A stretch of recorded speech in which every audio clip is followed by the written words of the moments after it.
Hello and welcome to an amazing podcast.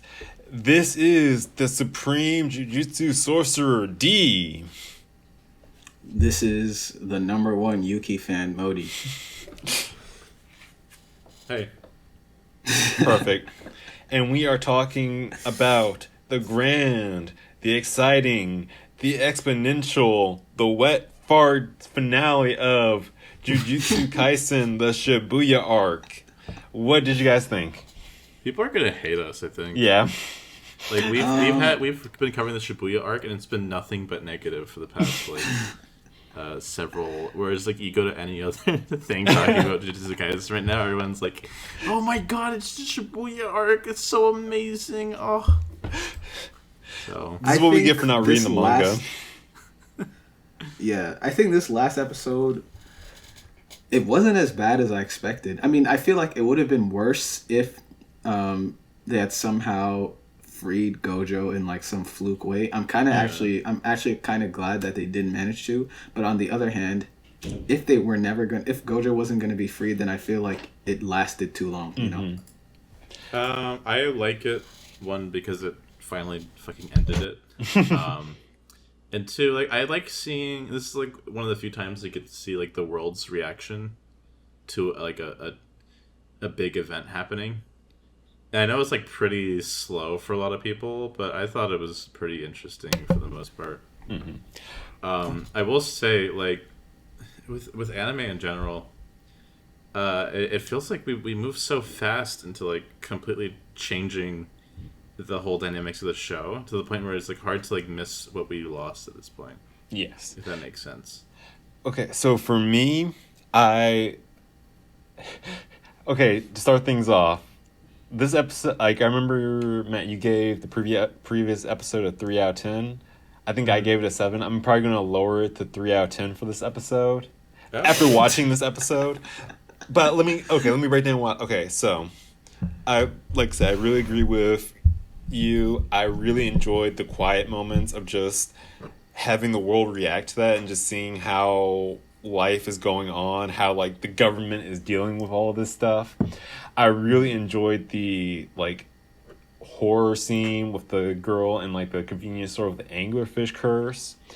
I really like that the animators weren't worked to death, relatively speaking, on this. Like, those are some damn good still frames of like establishing shots. Like, more of that Jujutsu Kaisen, please. Thank you. Let your animators eat. You know it's bad when anime fans are begging for still frames.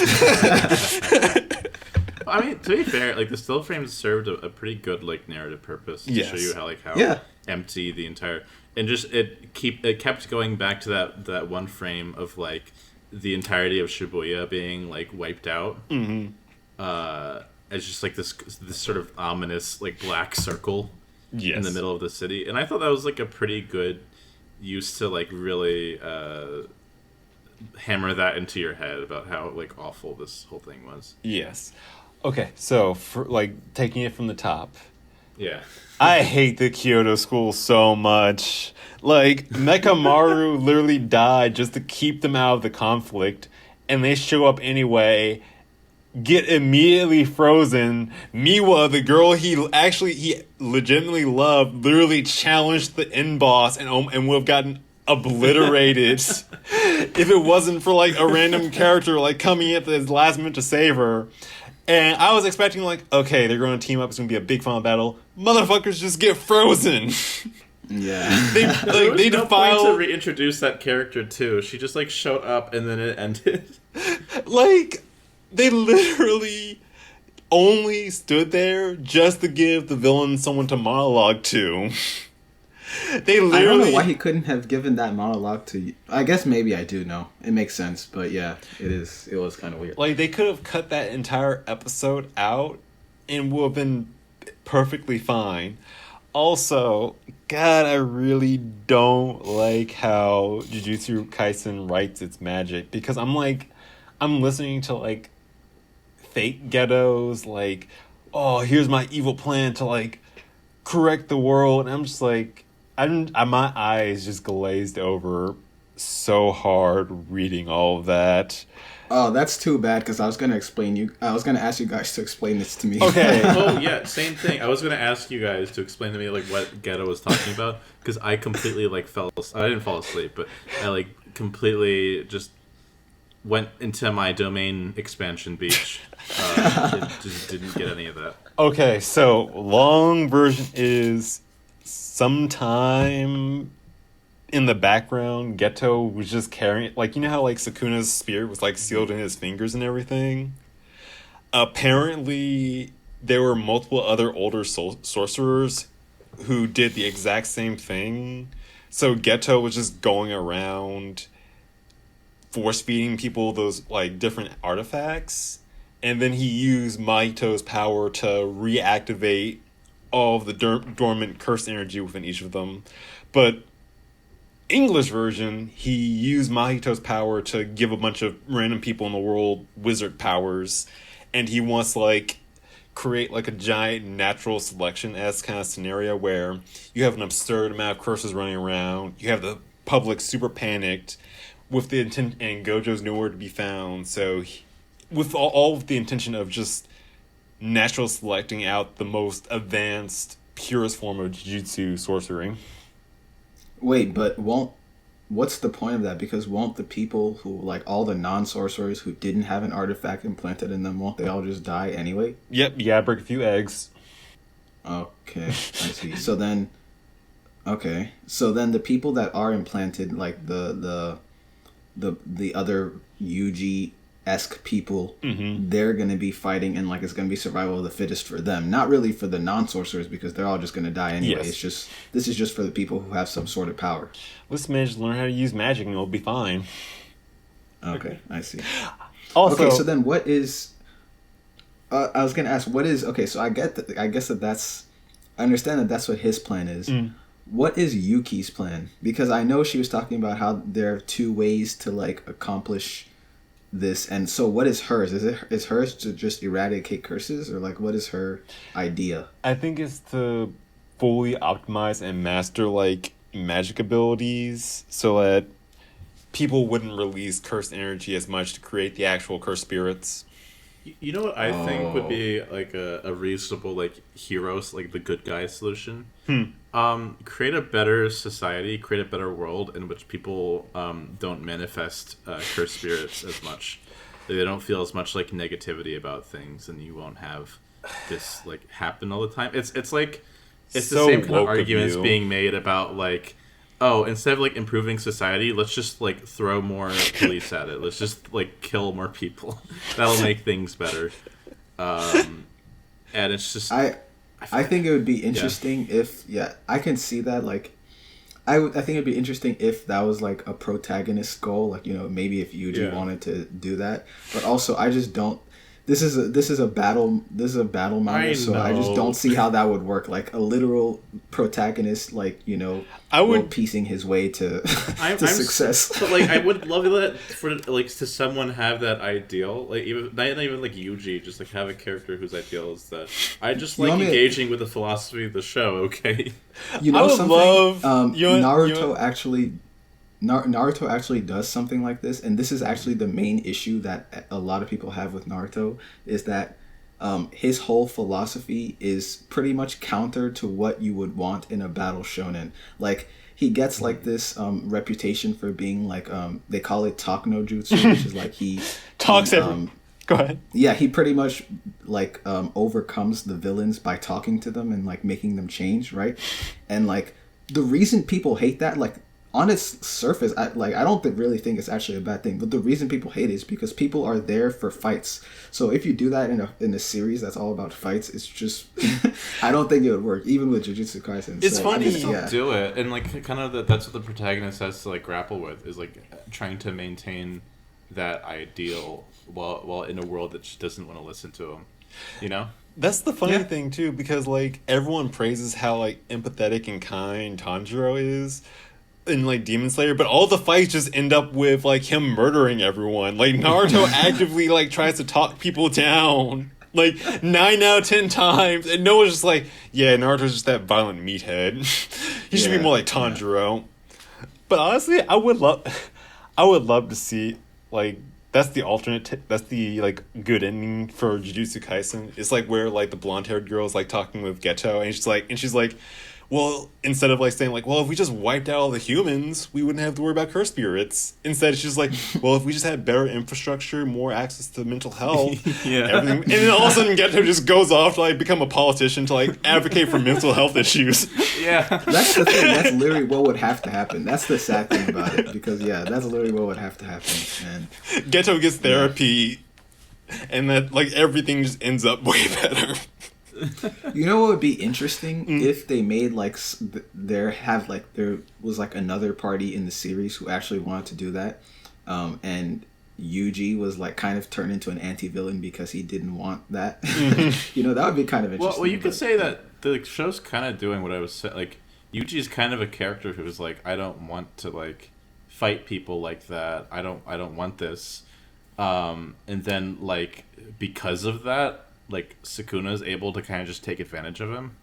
Like him just like wiping out Shibuya was kind of because Yuji wasn't like strong enough to like kill Chozo, and was put in the situation to where he could be like fed more fingers. So I don't know. I just don't know if that comes across. And, I don't know. Well, speaking of society, I tell you, the leadership in the Jujutsu world is on point. Oh, let's just tell everyone. Like, again, I like that we actually get to see the government like figuring out what to do. Yeah. But that one person who's just like, let's just tell everyone about curses, and I'm just like, let's tell the public that there are a bunch of like invisible man-eating monsters that are immune to bullets that can kill you at any second. That'll be great. I mean, I don't disagree. I think that's better than... I mean, okay, if the idea is, like, maybe... If curses are born from negative energy and, like, fear and whatnot, right? Then the question you have to ask is, would there be more fear from the, like, people not knowing what's happening and, like, just people randomly dying and stuff? Or from people randomly dying, but at least knowing what's happening, you know? I feel like the second one would be better. Well, that's an interesting, like, thing to bring up. And for the show to bring up, you know? I don't know if they fully address that, but, like, having that be a discussion of, like, we don't tell everybody because telling people will just make more cursed spirits. Listen, man. Well, no, I think telling people would make less. No. You could use that as a justification for why they do. And then you could have someone else say, well, no, I think it would make less because at least people will know, like, how to, like... Like having that debate in like having that actual show, like that discussion, I think would help the show out a bit. Also, when did Inumaki lose his fucking hands? Yeah, when did that happen? He lost it. You know when like Sukuna was doing his like big like city busting attack. That's when that happened. It just happened off screen. So Crow Lady is able to. We have to see the scene where she's sleeping with her like underage assistant. Her brother, sir. Fight, but you can't show us a shot of Inumaki getting his hands like cut off. You know the best part is we got a shot of a random civilian getting their entire body except for their arm getting blown off. It's just such a weird thing not to show us. I know. Wait, was Inumaki even at Shibuya? Yeah, he was. He had that big megaphone and was yelling at people. Because that would have been such a great scene, just showing what like a character we know at ground zero for this freakishly crazy event, because like normal humans can't see that. They were just like, oh, the building's coming apart, or like, oh, Thanos just snapped us all into out of existence. It would be funny to see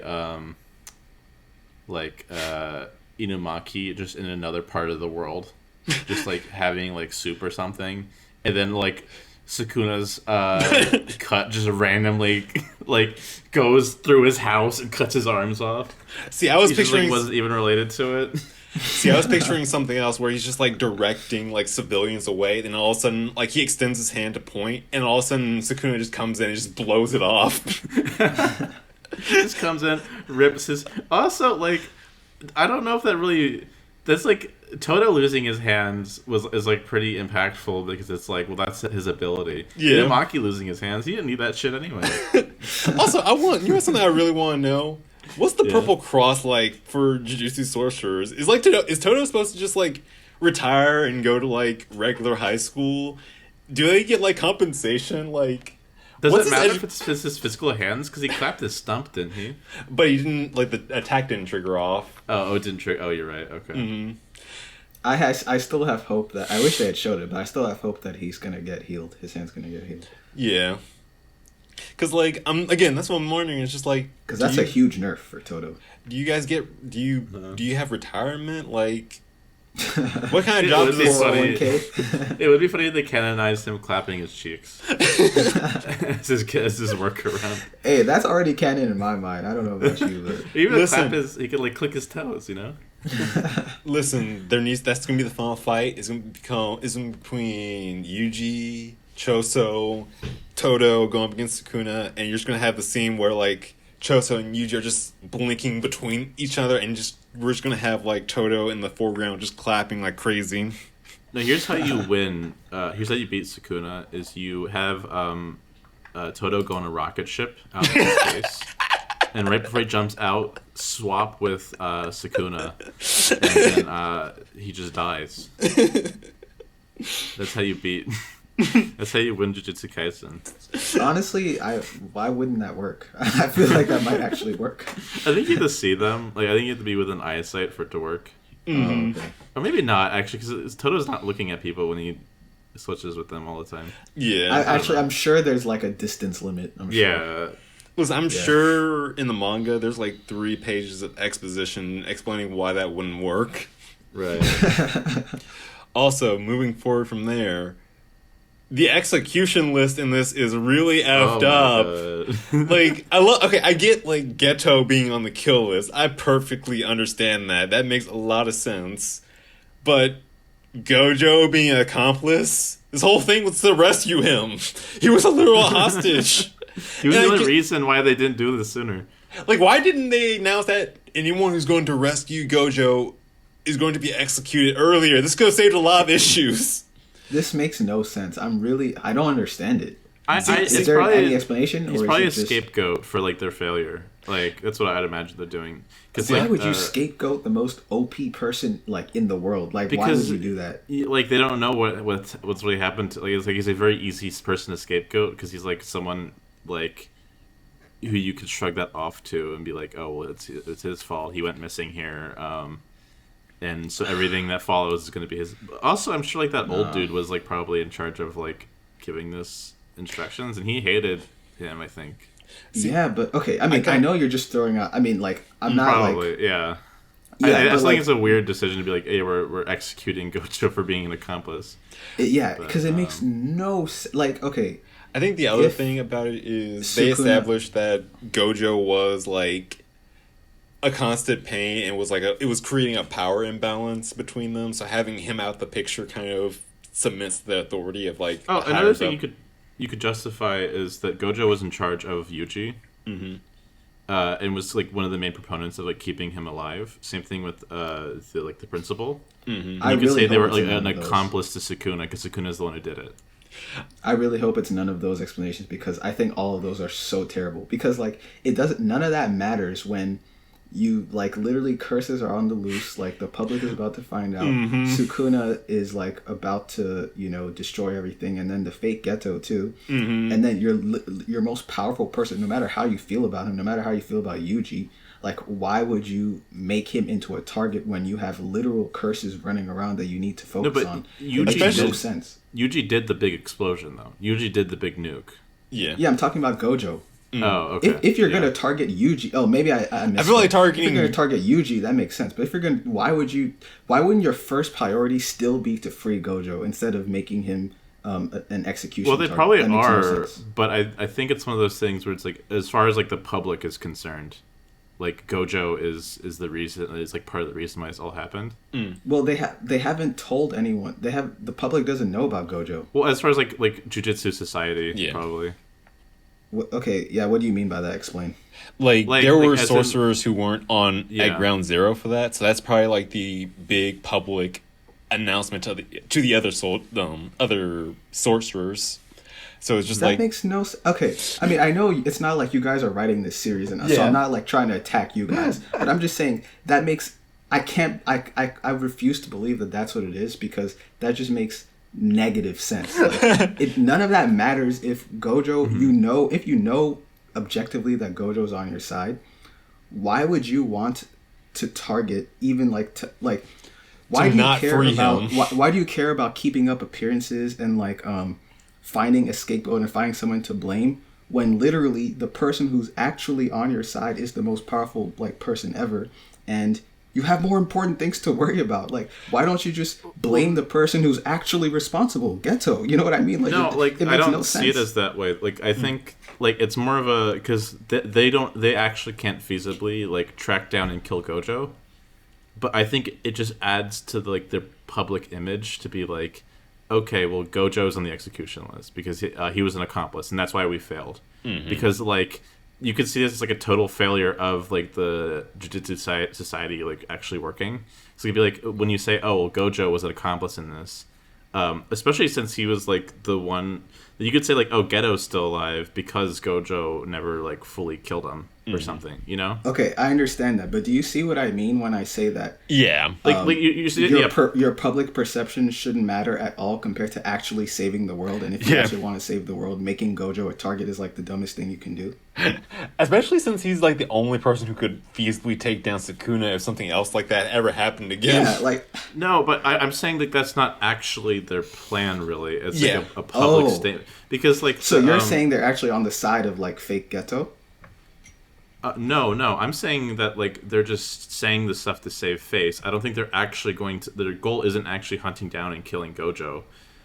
It's just it's easy to make this person into an enemy because it's such an out there concept of them killing Gojo because he's fucking invincible and also out of their reach completely. He's just an easy person to scapegoat in the moment. Yeah, because when they make those statements. I read those, the same thing when the Shibuya incident started, how they're 8 p.m. this thing starts, right? Those feel very much a public statement being made or a report being made. That feels the framing of this. Okay, but why? Okay, I see what you're saying now. But then if you're looking for a scapegoat, why wouldn't you just scapegoat the person who actually did it? They're doing both. Why do you pick Gojo? They're doing both. Why? Yeah, but why add Gojo in there? Gojo. What does that do? Because the concept that Gojo can't stop Geto is very scary. The fact that Geto defeated Gojo, it's much easier to. It's more reassuring to be oh, Gojo was actually an accomplice in this happening. Wait, it's more reassuring to make. Here's the other thing: the person that everyone knows is the strongest, in the whole Jujutsu. I mean, I could be wrong about this. This is just the charitable reading I'm giving you. Is that yeah, I know. Yeah, I know, and that's what I'm saying. I know this is just your charitable reading, but I'm saying if this is actually what it is, then I mean, Gege is just an idiot. Why would he do that? I really don't want that to be the case. The other thing is, it's been established that Gojo has always been a challenge to their authority. So him being out of the picture helps them hold on to control. And you could argue that it's a part of it is out of stupidity where they're more concerned about maintaining their power in a perceived or idiotic idea of a long term, while completely ignoring the short term crisis that's going on right now. Because if you think about Crow Lady, she, instead of actually helping save the world, she completely fucked off and started fucking stock trading. They're not good people. They're very selfish. I just want to point one more thing out real fast. Yeah. The fucking principal got put on death row for all of this. And freaking Mei literally deserted an active war zone, committed insider trading, and had inappropriate relationships with her underage brother. I feel like the crime list is very uneven right now. Yeah. Also, on the subject of reports, can you imagine how much? I have a question though. I have a question about that too. Do you guys have any charitable explanations for why the principal's on the list? He incited them, man. Well, you could say that he and both Gojo, because remember, everyone wanted to kill Yuji at first. Both him and Gojo were responsible for Yuji, and they're the ones who advocated for him to be kept alive. That I can see. True.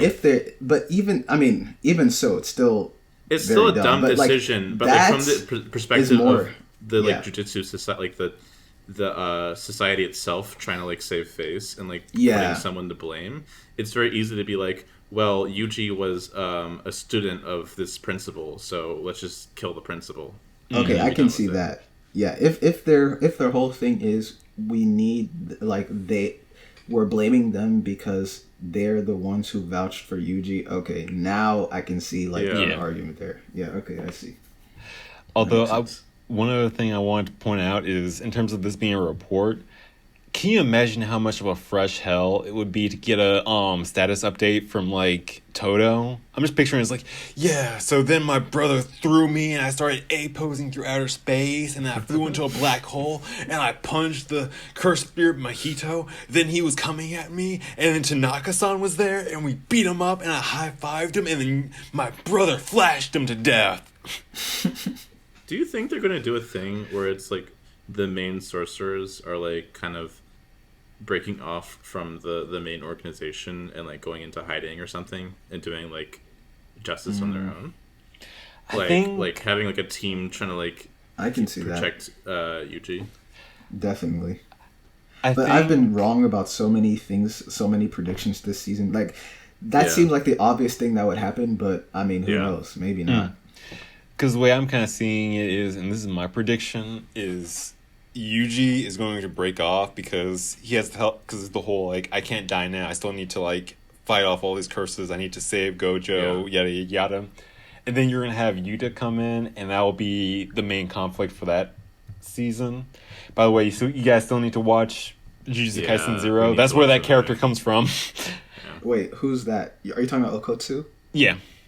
Guy at the end. Oh, okay, because I was going to ask a lot of questions about who he is. Okay, so he's a Jujutsu Kaisen Zero character. Yeah. He was the main character from Jujutsu Kaisen Zero. Yeah. Oh, okay. So I feel like that was probably supposed to be like a really hype moment if you've seen that movie. Yeah. Oh, tell them about the what you told me about him and Inumaki.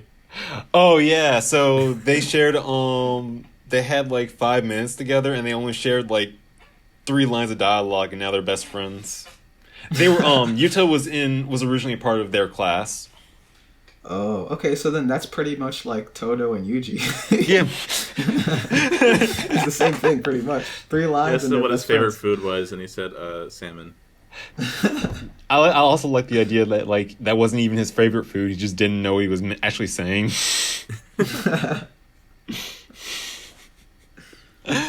But yeah, like it was a pretty good movie, but it's really weird because I haven't read past the manga, but the whole premise of the movie is he's being like Yuta was being haunted by like the ghost of his like dead girlfriend, and the whole point of that movie was was about him learning sorcery so he could finally exorcise her and she could go on to the afterlife. And spoiler alert, it ends in that kind of way, but for some reason they still have her linked to him, so I'm wondering if that's going to be either something that's like ignored or brought up in the next season. Also, he's a stand user, Modi. He's a stand. Wait, what? Oh, okay. Yeah. that should be interesting. Yeah, I mean, for the millionth time, I really do need to see that movie. Yeah, I thought it was one of those movies where it's like, oh, it's like a side thing that you could watch Same. without it interrupting But now it's like become an essential part of the plot. I think it's something to watch. Yeah. Yeah. Anything Can I else? like Yeah? pitch to you guys an idea about this arc? Like now that the arc's Yes. done, I kind of want to talk about the arc like overall. Yes. Okay. I feel like this is probably going to be controversial. I'm not saying this would necessarily be better, but like if we just like limited it to like the perspective of like only a few characters, and honestly have a lot of the fights happen off screen, and just have the entire arc be like a very chaotic, like you just randomly see Nanami really tired and beat up. Like I know you miss out a lot on those like little fights. But I don't really like how this arc was set up as like almost like a tournament thing, where it's like, okay, well now we have this matchup, now we have this matchup, now we have this matchup. If you make it more of like a on the ground, like chaos is happening, people are dying everywhere, and like if you just have it from the perspective of like Yuji and Megami, just kind of like frantically going through the whole thing, I feel like that would have been more, like get the point across efficiently. I'll double down on that. I think if my pitch for how this would could have been a lot more streamlined is all that whole first part of the arc about them trying to lower the barrier, cut that off. Just have it say, just do something like, "Oh, there are certain blocks in certain areas. We're gonna attack it from multiple angles." You have Yuji go straight to fight Choso. You have like Yeah. Inumaki and all the other characters like getting civilians out, and then you have Megumi and everyone else going to the other side of the subway to sort of pin them in. And then you just start off with the Choso fight. You start off with the Baby Cthulhu fight. Cut out the stuff with Toji. Unfortunately, I'll make that concession. And you can take, like I said, take out Mei because she really didn't contribute much to it. And you could have this whole arc could have been a lot cleaner. I kind of agree with you guys, but I wouldn't take out. I would take out a lot of like the early Yuji fights, and I would maybe also take out. But I definitely would not remove Nanami's fight and his involvement. No, I'm especially not if he ends removing up dying, his because involvement. I'm just saying, like, if instead of just like seeing thoroughly what each like character does, like we get to see like little like snippets of fights happening interchangeably. Like, yeah, well, I'm saying I would want Yeah. to see the full thing, like every detail of what happened with Nanami specifically, especially if he ends up dying at the end, because then it would feel like anticlimactic if we just saw little do we snippets need to and then he died. see every explanation of the squid guy fight? For Nana, wait, did he fight the squid guy? I don't remember. Yeah, they were like that was one of the things where they're all like in there. Who was the squid guy again? Dagon, the cursed dude, Dagon. when they were on Yeah. the beach. Yeah, for sure. I would want to see that. Yeah, definitely. I think that was one of the more important fights, especially like if it's a character that has been. He's one of the characters that's gotten the most screen time of the series, and if he's gonna die, then I want to see everything that leads up to that for sure. Honestly, for me, I think the only fights we should have kept are the ones between the main like evil cursed organizations. So like the Jogo fights, Dagon fights, Mahito, all those like the Hanami and the subway fights. Everything else that had like, oh, this is a new all the Monster of the Week stuff, I think could have easily gone out. Maybe if you made the fights like short, like if you cut out all the fat of them having to like explain the powers extensively and having the dumb like anime back and forth of like he just did his ultimate move, but then I did my ultimate move, and then just have like it last the entire episode. Just have them like a little bit more snappy. You know? You know what? I think the bigger problem for me isn't even the amount of fights and all of that. I think it's just, I think Dee mentioned this earlier, like at the beginning, is that just the order of events and the timing of everything, or maybe it was last episode that you mentioned it, but I think what's his name, Gojo being trapped into being locked in and trapped. That shouldn't have been so early on in the arc. There should have been steps building up to that, and that should have been like the climax and the end, because it felt like, I think the big problem is just that it felt like it was over, and there was like, what were we still doing after Gojo was trapped, and they had failed to get him back in the end. So it just felt like, I feel like that should have been one of the last things, and everything should have been building up to that specific thing happening in some way. It didn't feel like for some reason, this arc feels like very little was accomplished for some reason. I don't know why. Because, like, I get how they're going for, like, not everything has to have a happy ending kind of feel to it. But even with stuff like Attack on Titan, there always feels like there's some sort of progress in the story, no matter how many else the characters take. I disagree with that. Really? Because, like, I think they completely changed the dynamic of like how the show is now.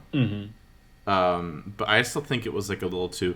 I still maintain that we should have had like one arc before this one. Before we kind of like, if you want to think of the arc of the story overall, this feels like very much we're like leaving the status quo, and Yuji's kind of off on his own. Like the major. Like, I don't want to say parental. The Obi-Wan Kenobis just got stricken down by the Darth Vaders, and we're kind of like left with the big changing point in the series. At least that's what I think they're going to do. Mm-hmm. Like, it would be really weird to turn to status quo after this. With how much like has changed at this point. I have to assume that like Gojo's going to be out of the picture for a long time right now. Yeah. Well, I also agree with Modi's point of like it would have been, I think, more impactful if Gojo came in as like the typical save the day, and that's when he gets like tricked and kidnapped, or rather captured. Because like that would be I just feel like that would have been more narratively satisfying. See, I would have liked, because like I said, I agree with both of you. I think the Gojo being captured should have been a slow burn kind of thing. And I would have honestly thought it would be a really interesting... One thing that I think would have been really interesting that I wish they would have done is, in the middle of the fight between like Gojo and the other curses, have Mechamaru come in and just say like, hey, they have a plan to steal Gojo. It's already underway. You need to get over and back him up.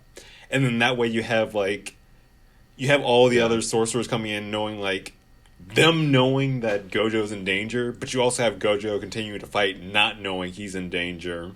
So you have this like double prong like conflict where we're trying to see if Gojo will be able to make it through, but we're also seeing like all the other characters fight their way to get to him to save him. Yeah.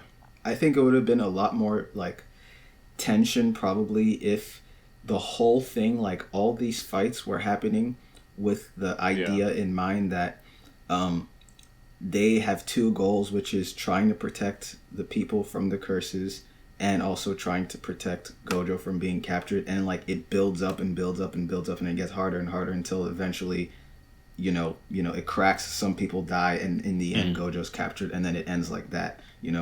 But yeah, I just feel like it kind of rushed on that.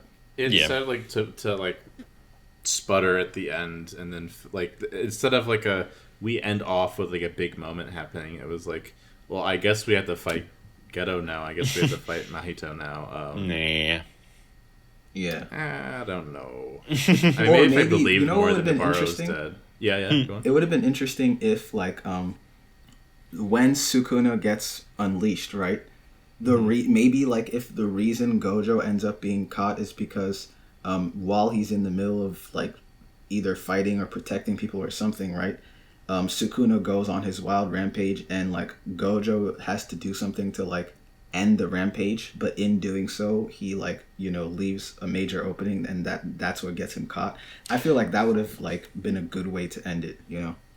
I'm a little half and half on that because I know they have like I think the big Sukuna versus Gojo fight, that should be saved for like the very end. Yeah, I'm not saying a full-on fight. I'm saying Gojo does something just to...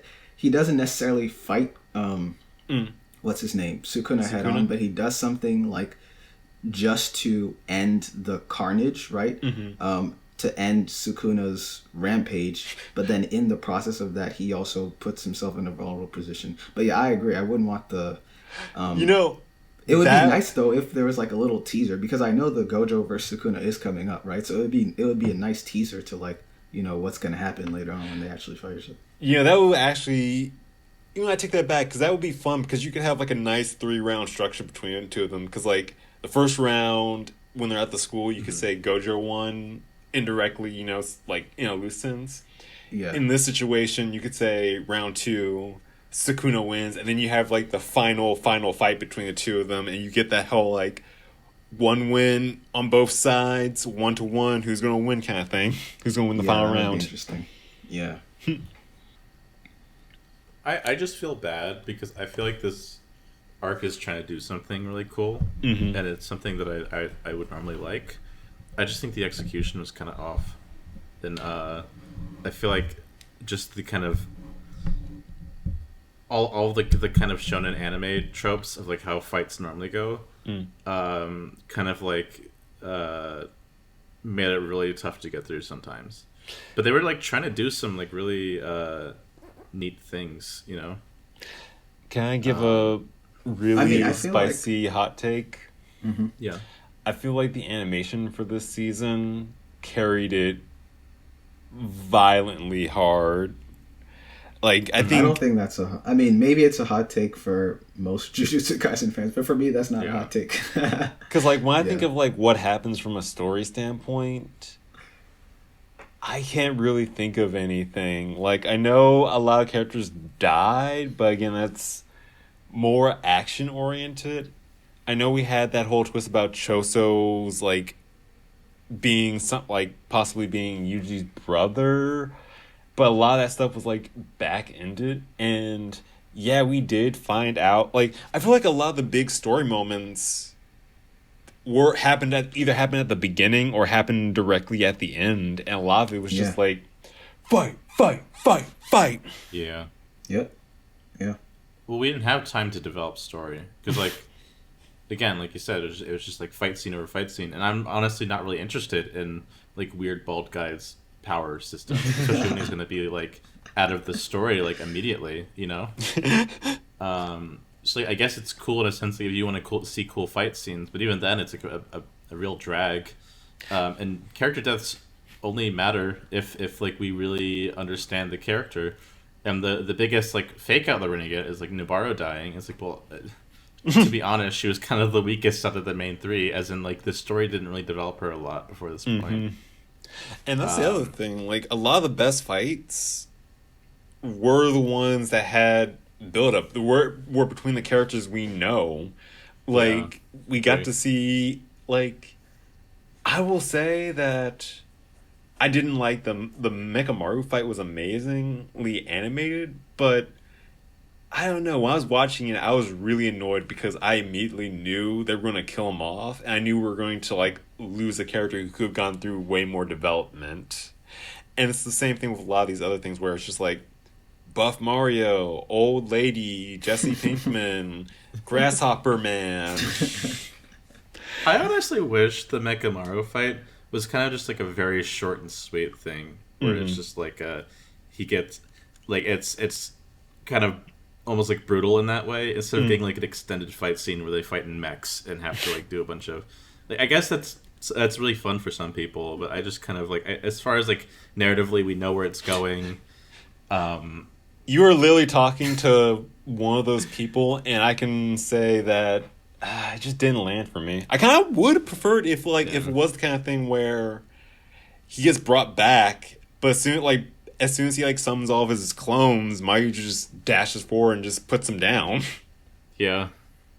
Like kind of having that brutal thing. I mean, Yeah. it's kind of what they did with Nanami in a sense. Is that he was just so tired he couldn't even do anything about it. Or heck, they could Again, have just had it they're off screen, just have it Yeah. be like, oh yeah, now we fight, and then you cut back to it, and then you just see.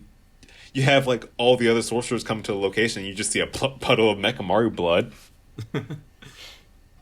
Because I think the best deaths in this arc that I actually didn't mind too much were both with Nanami and Jogo. I agree. Because Yeah, like those same. are two characters that I liked, and I feel like their send offs are pretty good. Yeah. Like Nanami's whole section of him like just tearing through things, being very tired, and just imagining himself like actually relaxing for once before he dies. I thought that was a really good way to end his character. Same thing with Jogo, like I don't know how to describe but him, like just kind of being Him being with his friends. getting what he wanted, but at the same time like being killed off by when he wanted, you know? Yeah. Like I liked both of their deaths. I think Mahito. I'm mixed on Mahito because I think the entire fight was amazing, but part of me wonders if I would have preferred it more if like he was actually defeated by like if he was killed by Yuji instead of just being double crossed by Geto. Which on one hand I kind of do appreciate, where it's just like, yeah, I'm just going to double cross you. You're a disposable pawn. Bye. But on the other hand, there might have been a little bit more satisfaction with Yuji, and it's hard for me to say. I don't hate it because I feel like he had already been defeated anyway. So at Yeah, that that's point, true. I don't think to me it didn't matter. Facts. I mean, what they could have done, they could have saved Mahito, because I think he was like a good foil for Yuji. They could have just like had him fuck off after killing Nobaro, but I mean, yeah, I think he's a good foil Yeah. for Yuji, and I will only mind them killing him off now if they don't replace Mahito with someone else. Yeah, For that's true. Yuji to, to have as like a personal villain. God, So I it guess might we'll end see. up being Yuta. It might end up being who? Yuta? Oh, yeah, I guess maybe. I don't know enough about him. I don't know Yeah. ideologically where he stands compared to Yuji. Shonen good boy. Say it again. Shonen good boy. Oh, then I don't see that. Yeah. I mean, I'm sure it could happen, especially since he's already trying to kill him. But like, yeah, I don't get the same type of antagonistic energy as you would get with Mahito. But Right, right. This season really missed out on having the after credits scenes. Yeah. Because honestly, that's like, the scene where Mekamaru talks to Miwa, I think was like the only reason like why I really cared about Mekamaru in the first place was like the after credits scene where he's like not able to like interact with any of his classmates because he's like so lonely and like because he can't actually interact with them because he's stuck in his body. And that gives like a lot more context for why he would take the deal in the first place. One of my other favorite ones is like where everyone technically uses him as sort of a doormat to do their work, and it just shows how desperate he is to have friends and everything. Yeah, it like gives you a lot more context so that the character decisions make sense. And it makes it more sad when they happen. Like Mekamaru wanting to actually save the people at his school makes like a lot more sense for him, and it adds more impact when we get to see it. As opposed to if we didn't see it, Mekamaru is just some random cool guy that was in that one arc. Yeah. You know what that reminded me of is when you said that is so I saw apparently so you know that scene when they were when it was like them sitting in the cafe with Yuji's maybe girlfriend who might end up being okay. Apparently that scene was also in the manga, so it wasn't filler, but it's the last happy scene so like as of yet so far in Jujutsu Kaisen. It was the last time they were happy, and the editor forced Gege to put that in the story, so it wouldn't even have been there if the editor if the editor didn't force him to put it in there. So I think that just says a lot. Like, but that's what the show's missing a lot. Like, is like those little moments to like establish connections between characters to make their deaths really count. Like, we get to learn a lot about each of the characters through those post-credit scenes, and it's a shame that it's mostly the post-credit scenes that we get those. Yeah. But the show needed a lot more of that before it earned the Shibuya arc where they get to kill off a lot of people. To me, it's just funny. I guess in a way, it's like I'm glad to know that at least the editor can see it. Like, at least someone over there sees it. And I guess Gege just doesn't care. Like, he just wants to go full on into the meat and potatoes. So yeah, I think that's fair. But like that's not exactly what I'm looking for. And I like seeing character. Yeah, I agree. I would rather. I want more of that too. I guess all I'm saying is, it makes me happy to know that they're not just blind to it completely, and they know what they're doing at the very least. Yeah. Although my biggest issue with that is if you keep throwing sad shit at people, they grow numb to it. The fact that like we get sad over certain things because we have like the sweetness of the happy moments to appreciate the sourness of the sad moments. But if all of the entire series is just going to be, oh, my friend died. Oh, my friend died. I'm about to die. Because that's the one thing I just realized something. So I think Jujutsu Kaisen is the only series I've actively spoiled myself the most on. Because, like, okay, because when I think of... Because I saw a big spoiler the other day, and I was just kind of numb to it. Like, if I saw a big spoiler for Attack on Titan, or for, like, whatchamacallit, My Hero, I would be really salty. But I saw the spoiler for Jujutsu Kaisen, and I was just kind of neutral, because I feel like... I don't know. I feel like I just got so used to, like, oh, this character died, they lost, yada, yada, that I just got desensitized to it, and now I'm just kind of like, oh, okay, so this sad thing happens, fine. Oh, the sad thing happens, okay. Like, it doesn't feel like it has as much emotional weight for me anymore. Yeah, I could see that. It's because you gotta really earn those moments. You gotta earn killing, unless you like don't want to care about a character. Like, you're like, oh, this is just the guy I want to kill real quickly. Like that one guy in the flashback arc, who like that one random kid who died.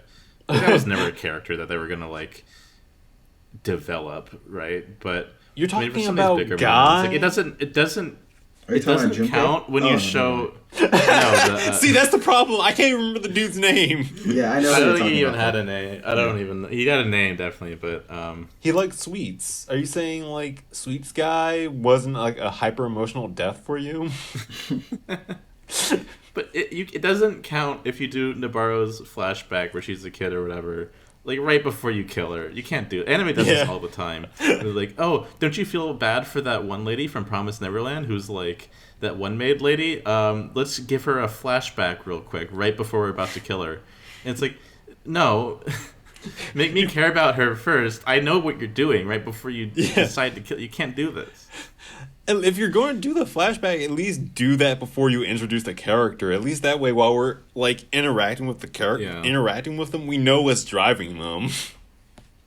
This arc would have worked much better, I think, if we cared for more of the characters. Like, Yeah. if it gave us more of a reason to care for some of the characters.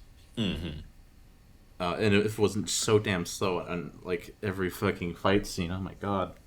That's a weird thing. It felt slow, but it felt fast paced as hell, but super slow at the exact same time. It's because the things that we're slow on are things that like dumb. Like, that you don't need to spend time on, but they decide to anyways. Yeah. But like I can still appreciate it for like what it was trying to do. Mm-hmm. Totally. Yeah. Like I don't see anime doing this kind of thing all the time. Yeah. I also like the initial framing of it like being like a report of it being like 7:50 p.m. Gojo farts. 8 p.m. It's like a good way to like diegetically present this. It's just they kind of quickly drop that and be like tournament arc, and then they do it again at the end. But yeah, I don't know. But yeah, all in all, okay. You guys want to do final ratings for the episode and the arc? Not yet. What did you guys think of what's happening with that last shot with Yuji when he claps his hands and then all those demons come out of the water? Do you have any ideas? I think it was just like, I don't think it was anything too literal. I think it's just a matter of, like we were saying before, Yuji is just going to be going around killing as many curses as possible, and he was just drawing them out, just doing a come at me bro kind of thing.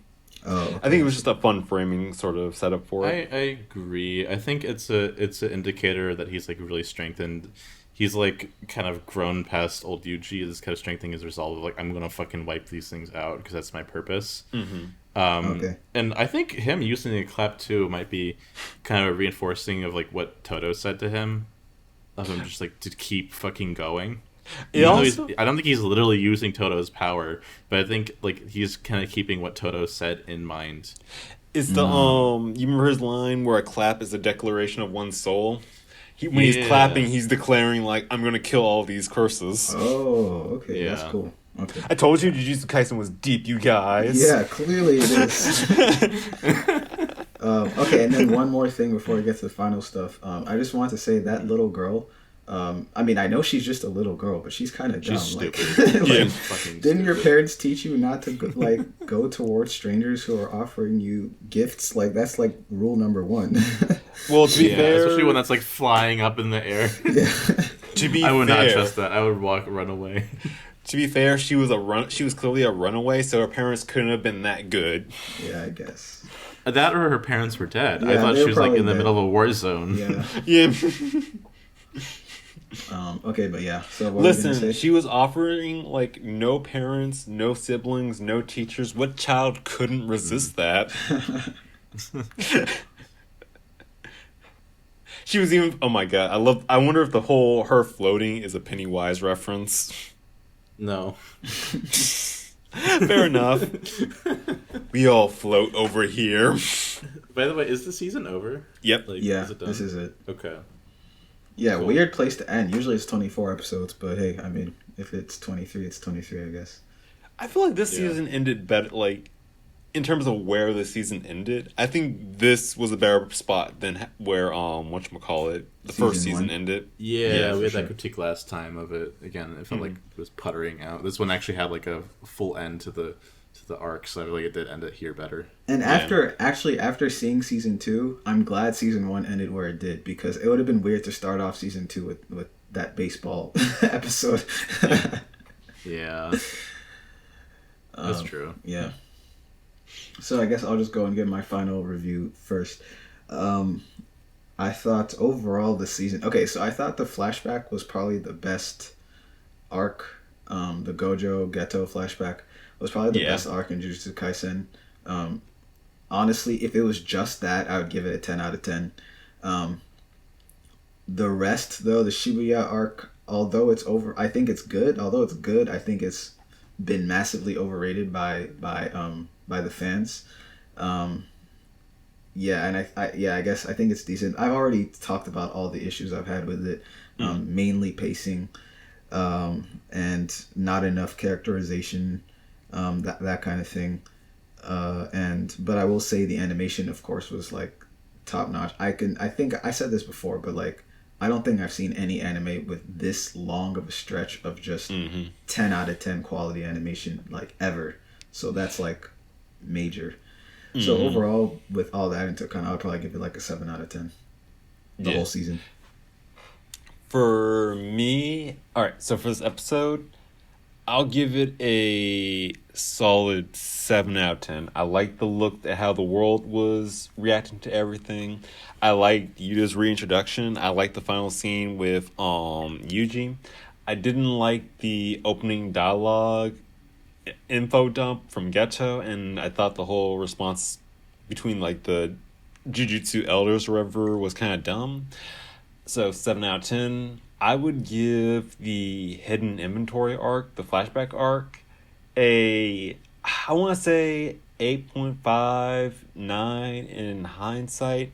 I think that arc and Jujutsu Kaisen 0 were probably my favorite arcs in Jujutsu Kaisen so far.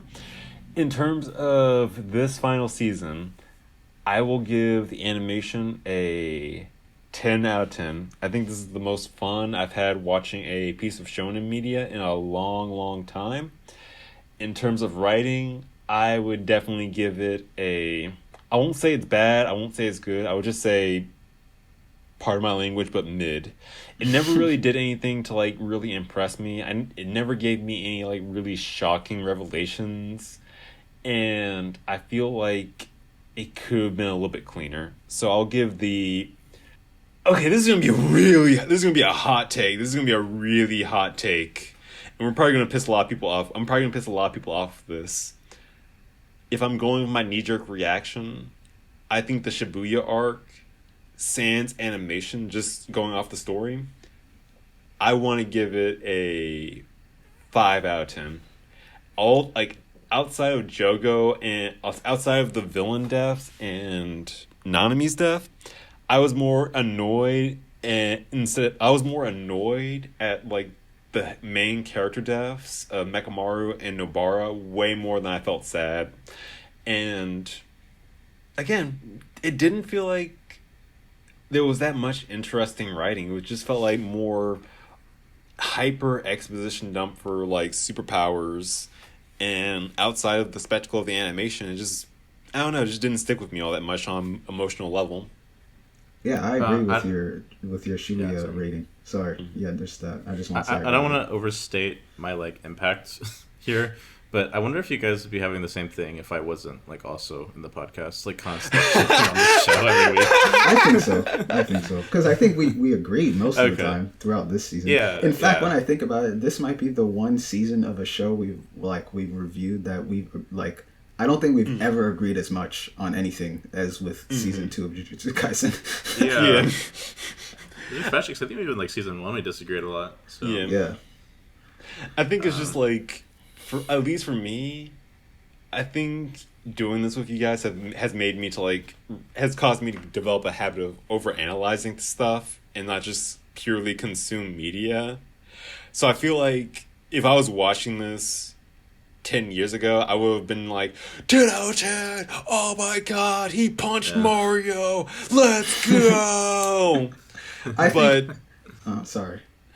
you need more than, like, you need to have good writing to balance out the good fights.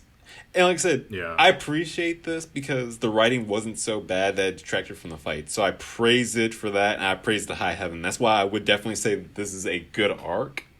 But if you take away the fights and the amazing animation, it just feels basic to me. It doesn't do anything super egregious, but it definitely doesn't do anything impressive for me. I think for my part, I think I would feel the same way regardless of anything. Like if I watched this years ago, or if I wasn't reviewing it, like I would feel the same way. But I think by reviewing it, I know exactly why. From like talking about it so much, I know exactly what what the problem is, which I probably wouldn't otherwise. And then I will say the only thing that maybe makes my review a little biased on the negative side is the stuff that I see so much online of people. I see this so much, and this really gets under my skin, is people comparing Jujutsu Kaisen to Naruto and saying that it's like way better than Naruto, and like it's Naruto done right, and like so many things. Those kinds of things get on my. So I guess maybe I might be a little bit negatively biased towards Jujutsu Kaisen, but I still think everything I said is like pretty. I haven't said anything like that's just unreasonable. I think my review is pretty fair of it. Dude, you're going through exactly, and I mean effing exactly what I went through with Demon Slayer. Oh my freaking god. Yeah, Demon Slayer is just a whole other thing because, like, yeah, it's just, I don't get it. But yeah. Mm-hmm. Matt, what's your review? First of all, the animation and the art. I will specifically give the artists, all the artists behind this, a 10 out of 10. That being said, go home to your families. And something that needs to like really change with, especially with this industry in general, but especially with like anime, is just like this, this over like kill yourself type of work culture. And I don't think any art. Any anime, like anything is worth overworking your employees for. Preach. It's just bad. Preach. So I'm not going to consider that when like ranking the show that Mappa made. Mm-hmm. But also, this I don't feel like this show has quite like earned an arc like this yet. Mm-hmm. It needed to spend a lot more time actually building character relationships. And like you gotta have everyone remembers like the really cool moments from like movies or shows about like this character death or something, and it feels like it wants to recreate that without us getting to know the character or the characters getting to know each other before actually doing it. Mm-hmm. And like I said before, it's having the dessert and none of the dinner, and you just keep getting dessert, you're gonna get fucking sick. Mm-hmm. So in that case, probably give it like a 5.5 out of 10, like overall. Called it. Yeah, I that's not too surprising, but that also includes the first half, like the flashback arc. The first half, yeah, the first half was pretty good, especially the moments where it took more time to just kind of like where it took its time. I still feel like the ending of the first half kind of got a bit weird. Mm-hmm. I'm curious, what's your review of the first half by itself? The first half, maybe like a 6 or a 7. I buy that. Okay. 6.5 right. Maybe. Okay. I give it 10 out of 10. It feels like such a long time ago, but it happened recently. Okay, real fast. I want to change my rating to a like flimsy 8 because I literally just remembered how rushed the ending was. Yeah, the ending was a bit weird for me. For the first arc, Hidden Inventory. Oh, okay. Mm. And maybe that would be different if I had actually watched the movie, but I still think it should be able to stand out as its own an arc. So yeah, 5.5 out of 10 overall. I feel like I can appreciate this arc trying to do something cool. I just don't think this it was the right time to do this for this show. Wait a minute, hold on. Yeah. Do you remember... Also, I just want to point one more thing out. Okay. Well, I think the other reason why I was a lot more critical with this is My Hero Academia did the exact same kind of arc, and I think No. I would really recommend that to you, Matt, because it literally does a lot of stuff you said you were looking for, where it takes place way sooner and way later in like the story, and I think it handled character like there weren't very much character depth in it, but I think it also handled it pretty good too. So I think that also kind of hit my rating a little bit too.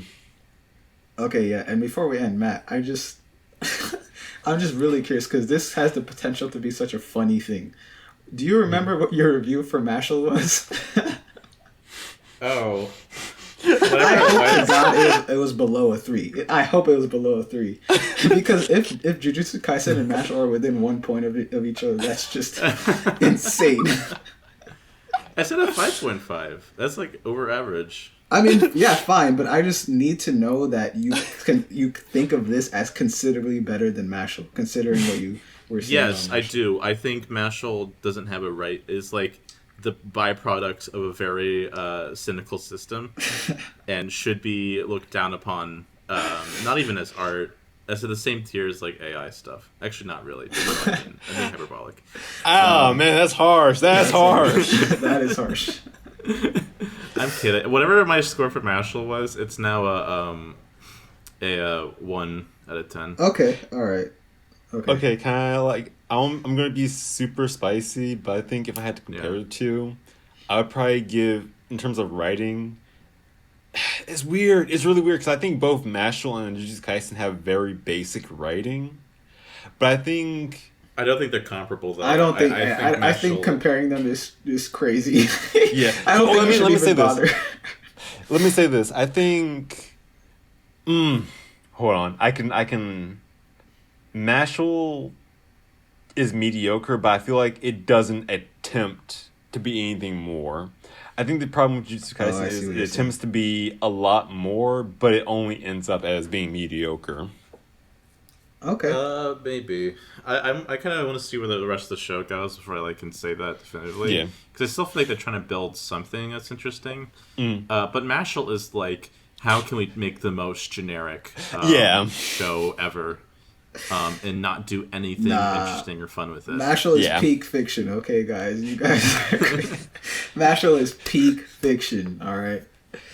None of them are Bleach shows. We should just give up. Wait a minute. Do you think Mashal is worse than Bleach? Or better? Yes. Oh, okay. Mashal's okay. Even without the meme, Mashal is definitely worse than Bleach. Okay, all right, good. I can buy that. Good. I can buy that. For a second, I thought you were saying that Bleach was worse, because I was going to say And this is someone who saw the first part of the last season of Bleach. Yeah. I still maintain that it's Mashal. That's so funny when I think about it. Me and Modi would have just like spawned into your like room to ready to kick your ass if you said Mashal is better than Bleach. I genuinely think I would like Bleach a bit more if I had like watched it from the beginning. Yeah. If I had been along the ride, because it feels like there was more interesting stuff at the start of it. Yeah. I think you would think you would. I would. I think I would love hate it. I think it'd be like how I watched Lost. I could see that. Lost, yeah, I think you would love hate it. Probably more still leaning more toward hate, but there would be some love there. Yeah. I think it would be a solid 5 out of 10 for you. Yeah, I could see that. Mm-hmm. Okay. Yeah, as opposed to it's like 10 million, 10 more billion reviews. Bleach billion. Yeah. All right, so that has been our final review of season 2 of Jujutsu Kaisen. It's been a fun 6 months. Jesus Christ. Thank you for watching. And next week we're going to be doing what's the name? Something of the anime? new.